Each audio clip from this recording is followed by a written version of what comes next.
All right, put it behind my hearing aids. I know, I hate that. All right, so hi. We're going to start. Yeah, we're starting. Here we go. Hi, everybody. So as you can probably tell. What? Not this again. Welcome back to Hearing Things with Julie and Brad. You can probably tell that this is our Halloween episode, or we've lost our mind. We're not really sure which, but we're going to go with Halloween. And ironically, as we were getting ourselves set up, Fucking up here. we're having trouble with some of the costume pieces. Yeah. Because the elastics are really hard to position, and we had to go behind our hearing aids, and that creates some issues, and then the nose parts are squishing up your nose. It's making it harder to breathe. So we wanted to really make a point that Halloween can be challenging for people with hearing loss. So in case you're wondering why we're sitting here like this is why. It's our favorite books. Elephant and Piggy by Mo Willems. The series is fabulous. We've talked about it before on the show, and we love it because it is really captures our personalities in character. Yes. Gerald the elephant is Brad, who's very much a overthinker, over-analytical, anxious little person, and little. Piggy is just, well, you know. Well, not little. I know. But Piggy's just basically up for anything and just kind of charges right ahead and doesn't worry about anything, and Gerald just thinks of every possible catastrophic thing that could possibly happen. So we said, you know what? Halloween episode, we know what our costumes are going to be. So here we are. So, Halloween. Let's talk about the pitfalls of Halloween as people with hearing loss. It really, we talked a little bit about it with the elastic thing, with the masks. Yeah. But, you know, I think, so I'm a little bit older, but you probably remember those grocery store costumes that came in a box. Oh, yes. With those flat the plastic masks. Plastic masks that had no definition, no moving parts, nothing. Like you couldn't see people's mouths. And that presented a lot of challenges, at least for me, hearing my friends and just trying to navigate communicating through the mask. Never mind the echo coming back or the sound quality of when I was trying to receive something, because I found that mask echoed a little bit. I don't think I ever wore one. I think Tom had one. I think he was the Hulk. Makes sense, I think the Hulk was one. Yeah, so he's a little older. So I was younger when those masks came out, and so I have the added wrinkle of not having. You were doing so good. I can't eat chocolate, and so in the second grade, my mom's allergy of chocolate giving migraines decided to grace itself in my presence, and so that kind of defeated the purpose of Halloween for me. But I did go every now and then, and I remember those masks, or any kind of masks, right? 'Cause you don't have the lips.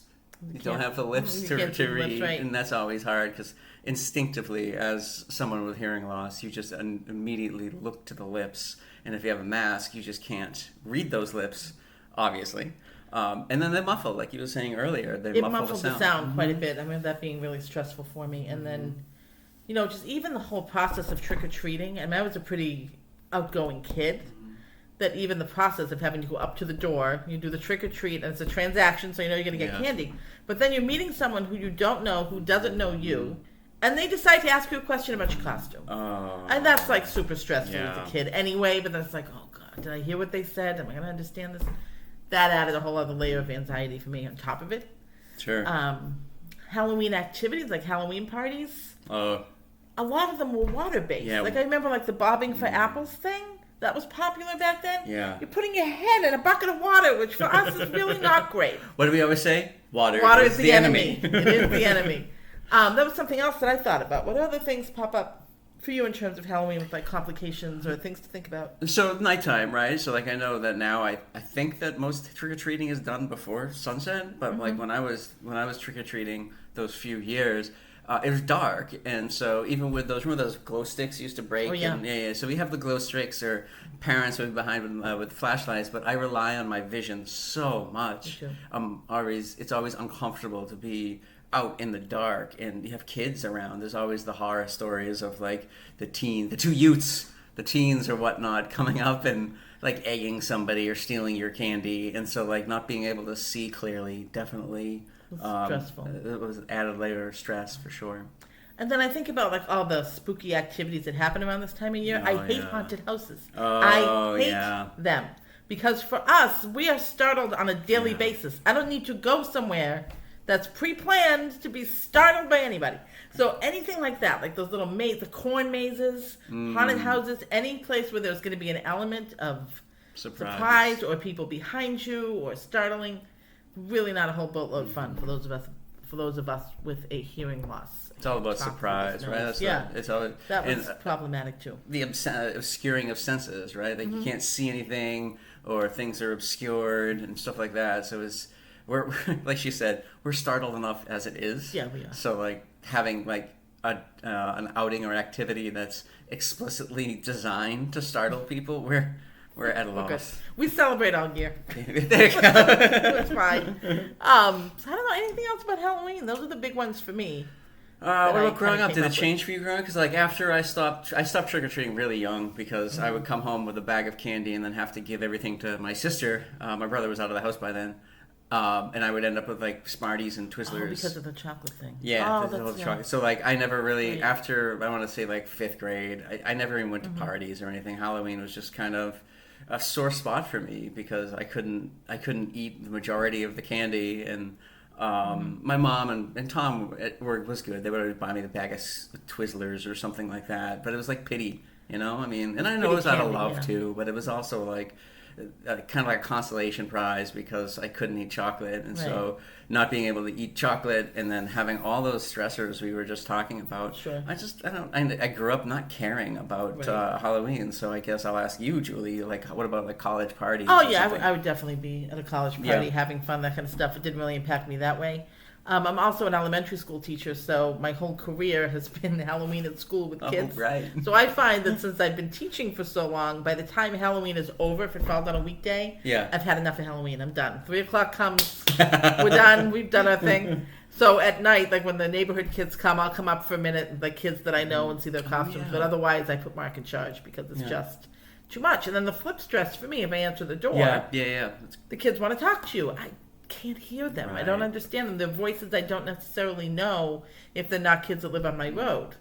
So that sets up that same awkward dynamic that I had as a kid going to a stranger's door. It's now reversed as an adult. So. I didn't even think about that. I always used to like hide in the back of the house when we had trick-or-treaters because I didn't want to deal with that because it's so awkward. Like, and the last thing I want to make is a little kid feel uncomfortable or put upon or get into like this kind of negotiation of what we're trying to understand each other say. So I just kind of avoid the whole business. Yeah, you know. Me too. I just want to say it's weird how normalized this has become, that chatting with you dressed as an elephant just feels like an everyday thing. Yeah. We are very adaptable. We have really adapted well to this. It's part of our superpower as people with hearing loss. You have to adapt to the situation. And resiliency. Right? Yeah. It's key. Exactly. So instead of music, I thought it would be fun if we recommended some. So I have terrible food allergies and allergic to tree nuts and peanuts are my main triggers. And that's really hard because a lot of these bulk bags you don't realize until you read the label may contain traces of peanuts or whatever, walnuts, all that good stuff. And the thing to be thinking about, which I always find weird. So if I buy a single Hershey bar in the grocery store, it's a single item. Yep. It's fine. But if they come in a 6-pack, it's the same product, but it must be manufactured in a different facility. Because then the label's different. They may contain traces of almonds. I bet it's a different machine. So the smaller size must be a different machine. Yeah. And then the mini Hershey bars, same thing. So you think you're buying the same product and it's safe. You always have to check the label. So for those of you that are out there with kids, you want to make sure you give some treats for kids with the nut allergies. Some great companies that have been consistent are Twizzlers, Starbursts, Peppermint Patties, and single Hershey bars, not in the pack. That's been a great asset for kids with nut allergies, and I try and have that at my house when I pass candy out. So if there is a kid with allergies, they can participate fully and not feel they're being left out. That's great. Yeah. What about you for the non-chocolate kids? Yeah, right. So we have unique candy recommendations for Halloween due to allergies because chocolate gives me a migraine. So there's not very many chocolate bars out there, non-chocolate candy bars. There you go. That's what I meant out there. But like I found something called Zagnut. And so it's I think it's peanut butter and toasted coconut. Oh, it's fantastic. It's and very that's yummy. what it is. There's it's no a bar, chocolate chocolate coating at all. Really? Yeah. So that's my go-to one. There's also a zero bar. It has peanuts, but it's like a Snickers with white chocolate. So like I'm lucky enough that my mom can't have any kind of chocolate, but I can have white chocolate. because the white chocolate is just the cocoa butter, but the I guess chocolate is the cocoa solids. So the allergy diluted a little bit, so I can have those. But my go-to was always growing up. My go-to was Payday. Again, peanuts. Right, I would kill her. Yeah, seriously.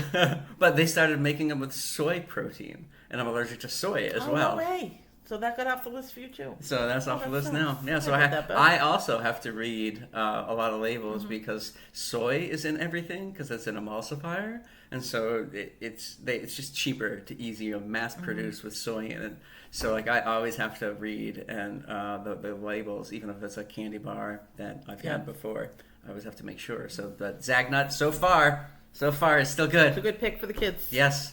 You know what else was good we got last year? It actually covers the nut allergies and the non-chocolate was Starburst makes a lollipop. Oh, right. Mark was saying that. Mark was saying that the other day, right? Oh, yeah. Really good. So in the center, it's a Starburst instead of a chocolate Tootsie Roll. Tootsie Roll? I'll have to look for that's those. another little fun lollipop option. Nice. Yeah, that was cool. Yeah.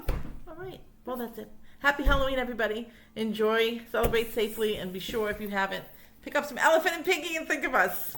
All right, everybody. We'll see you next time. Bye.